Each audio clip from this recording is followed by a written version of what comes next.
Hey all, Brent here for the Otaku no Video news of the financial week ending June 7th, 2009. More about the financial stuff later. First off, anime TV rankings in Japan. This from the firm Video Research, reported on Anime News Network. At the top are three kids anime. Sazai-san, Crayon Shin-Chan, and Chibi Maruko-san. Yeah. At number 4 is One Piece with an overall rating of 10.4. Then Doraemon, Dragon Ball Kai with a 9.1. This is followed by the latest Precure and Detective Conan, Pokemon, of course, and in 10th place, Naruto Shippuden at 5.4. So sorry, everyone, it's a 5.4 rating. So sorry, all you Naruto fans, kids still dominate the anime in Japan. Moving on to the Japanese box office, Detective Conan remained at number 3 in the box office. That movie's now in its 5th week. It's brought in a total of $32 million equivalent so far. Meanwhile, the latest Kamen Rider is now at number 7, having made $6 million. Crow Zero 2, which has been around there for weeks and weeks now, is now at number 8. It's made close to $29 million US. This is the prequel to the fighting manga Crows. And Crayon Shin-Chan Roar is now at number 10, having made just shy of $10 million US. Not too bad. Now moving on to the most popular manga in Japan, much of its stuff we've never heard of, as usual.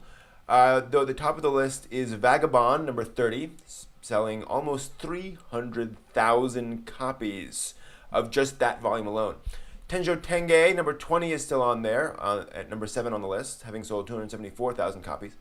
Now the new Say Hello to Blackjack, this is not the Osamu Tezuka Blackjack, this is like a remake by a new person, is on there, the 6th volume at number 12 on the list. Tsubasa number 27 is on there, having sold 227,000 copies.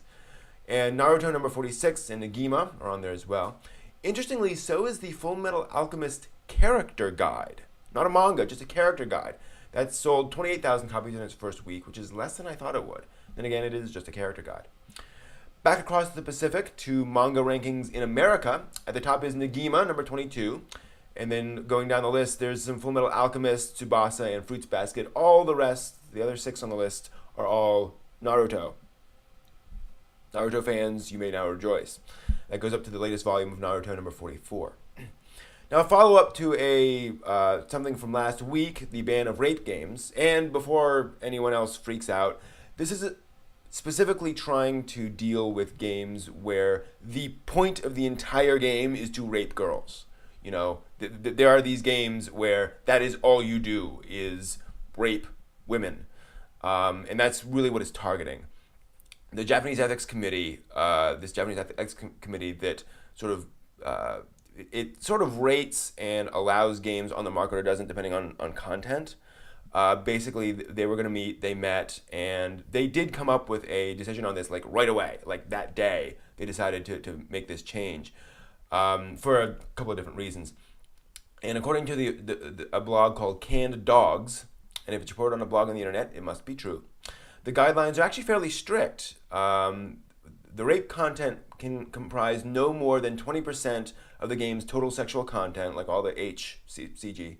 The game cannot portray rape or similar topics as okay or like as a net gain. You know, like you can't rape a girl 20 times and have her love you, fall in love with you. And the title can't, the title itself can't say basically this is a game about raping girls. So it can't be, slave training or whatever. So that's, and really thank you. I mean, rape games have been a problem in the industry for a long time in terms of public acceptance of anime games. And I think this is going to go a long way towards making anime gaming and anime in general more acceptable to the general populace in Japan and America, who've always had sort of a squee feeling about all this stuff, kind of understandably. Anyway, moving on to some completely different topics. According to Anime News Network, Ai no Kusabi, which is a boys' love title, will be published in North America on Amazon's Kindle, the electronic reading device.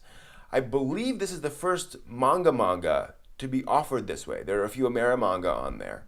But this means it can also be read, interestingly, on the iPhone, using the Kindle app on the iPhone. Although typically Kindle stuff is page by page, so it won't be panel by panel. I don't know how you'd be able to read a page of manga on, I don't know, on an iPhone screen, tiny. But anyway, I'm a proud owner of a Kindle, and I'm glad to see this. And I think electronic distribution is a great thing for manga in general. It's such a consumable thing, and there's so much content out there. I think things like electronic readers just make a lot of sense for that. And with the new Kindle DX, which is like 8.5 by 11, makes a lot more sense.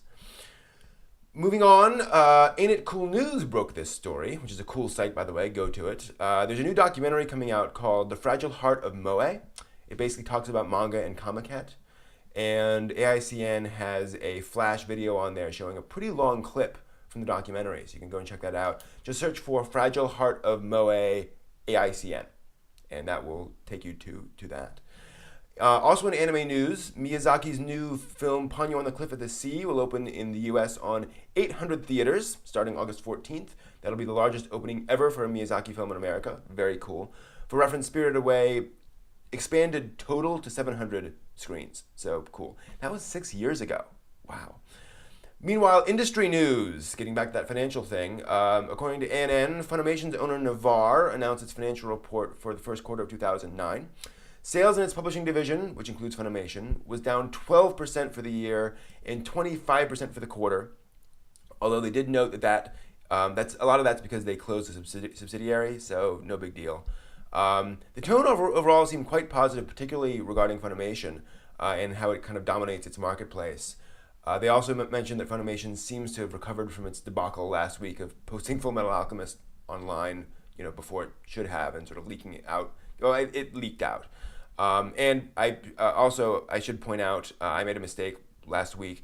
Fullmetal Alchemist Brotherhood, the new show, is not a sequel. It's a remake. So, oops.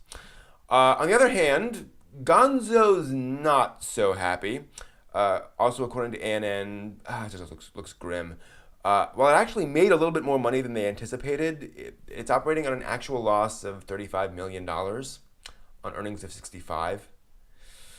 Ouch. Animation specifically earned 41 million but lost 16, and Gonzo's auditor basically came out and said they're facing insolvency, and just bankruptcy is probably gonna come soon.